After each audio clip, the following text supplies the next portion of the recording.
আসসালামু আলাইকুম। ট্যুরওয়াল BD Facebook page এবং ইউটিউব চ্যানেলের পক্ষ থেকে সবাইকে স্বাগতম। আসলে জাপানের ভিসা সম্পর্কে এবং জাপান সম্পর্কে বিভিন্ন তথ্য জানতে চান অনেকেই অনেক সময়। আসলে জাপানে ব্যস্ততা থাকার কারণে এবং বাংলাদেশ এবং জাপানের সময়ের কিছু তারতম্য রয়েছে। সবকিছু মিলিয়ে আসলে সময় হয়ে ওঠে না।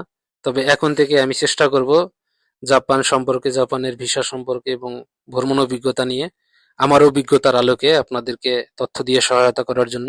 আজকে যে বিষয়টা নিয়ে আলোচনা করবো এটা একটা কমন প্রশ্ন। মানে আমি জাপান আসতে চাই, আমার কি যোগ্যতা বা কি পাস হতে হবে?